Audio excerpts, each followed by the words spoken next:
Hello दोस्तों, स्वागत है आपका एक बार फिर मज़ेदार चुटकुलों के इस वीडियो में। आइए शुरू करते हैं आज के मज़ेदार चुटकुले। एक युवक की नई नई शादी हुई। नाश्ते के समय उसने सबको बारी बारी से नमस्ते किया, यहाँ तक कि ससुराल में बर्तन मांजने वाली को भी। सालियाँ इस बात को ले उड़ी, वाह जीजा जी, महरी को भी नमस्ते दाग दिया। शांत स्वर में युवक ने समझाया, इसके दो कारण हैं।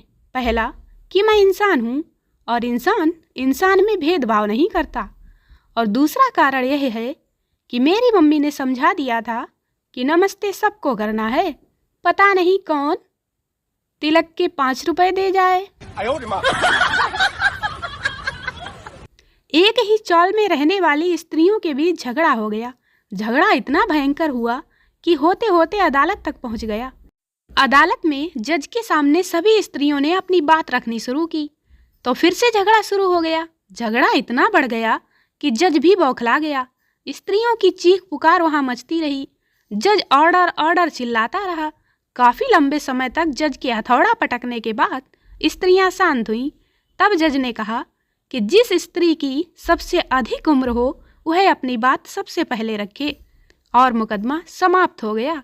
क्योंकि झगड़ा तो इसी बात को लेकर चल रहा था कि तू मुझसे बड़ी है और मैं तुझसे छोटी हूँ। एक अभिनेत्री जो अपनी आवारगी के लिए मशहूर थी, जब भी वह अपने नए फ्लैट में पहुंचती एक नौजवान उसे लगातार घूरता रहता था। अभिनेत्री कुछ दिन तो देखती रही, लेकिन कुछ दिन बाद उससे रहा ना गया।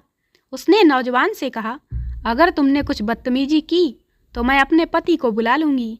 नौजवान ने घबराकर पूछा, कहाँ है आपके पति? अभिनेत्री बोली, मेरे पति 1 महीने के लिए बाहर गए हुए हैं। एक युवती डॉक्टर के पास अपना चेकअप कराने गई। डॉक्टर बोला, मुबारक हो आपको, आप माँ बनने वाली हैं, और अपने पति को बता दीजिए कि वह पिता बनने वाले हैं। युवती बोली, लेकिन मेरी तो शादी ही नहीं हुई। डॉक्टर बोला, तो फिर अपने मित्र को बता दीजिए कि वह पिता बनने वाले हैं। युवती बोली, लेकिन मेरा तो कोई मित्र ही नहीं है। डॉक्टर बोला, तो फिर अपने पड़ोसी को बता दीजिए कि वह पिता बनने वाला है। युवती बोली, मेरा तो किसी पड़ोसी के साथ कोई चक्कर ही नहीं है। डॉक्टर परेशान होकर बोला, तो फिर अपनी माँ को बता दीजिए कि ईसा मसीह दोबारा आने वाले हैं। No, no, no, no. एक युवक बहुत निराश दिखाई दे रहा था।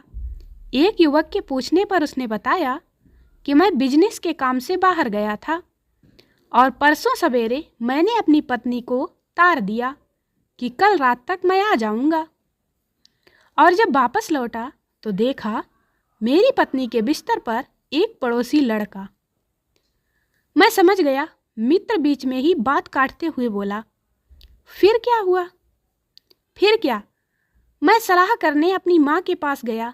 मैंने उसे अपनी पूरी बात बताई। बात सुनकर काफ़ी देर तक माँ चुप रही और फिर बोली, हो सकता है उस बेचारी को तुम्हारा तार ही ना मिला हो। No, no, no, no.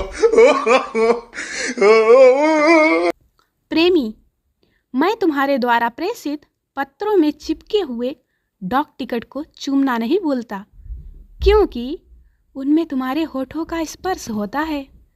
प्रेमिका, लेकिन मेरी सारी डाक टिकटों को चिपकाने का काम तो मेरी बूढ़ी नौकरानी करती है।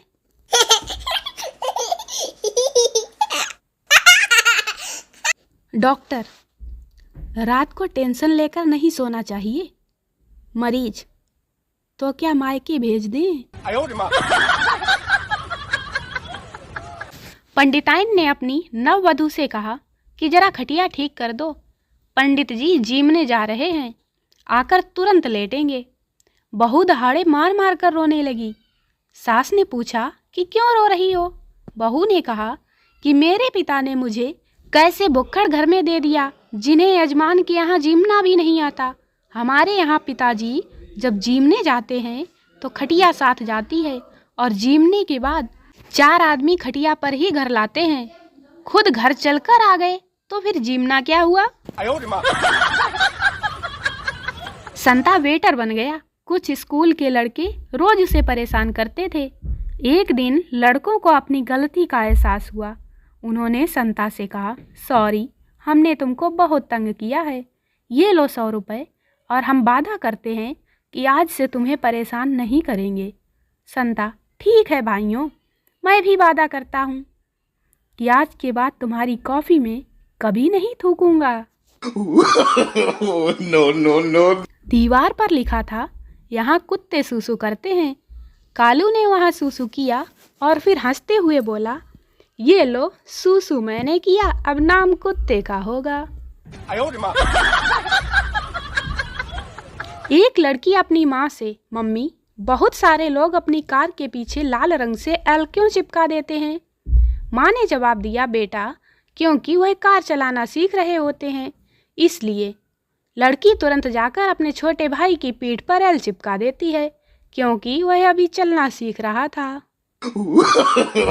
no, no, no, no. एक बहुत लंबा आदमी बाजार में सब्जी खरीदने गया।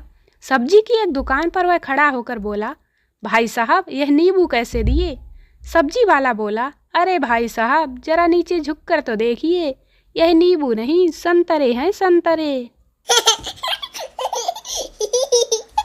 एक महिला ने अपनी पड़ोसन से बेहद शिकायत भरे स्वर में कहा कि मेरे पति जब काम से शाम को वापस लौटते हैं तो उनके कभी कंधों पर, कभी कॉलर पर लाल लिपस्टिक के निशान होते हैं।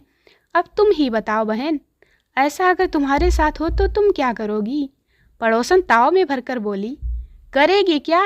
पहले उस टमाटर को तलाश करूंगी, फिर उसकी चटनी बनाऊंगी।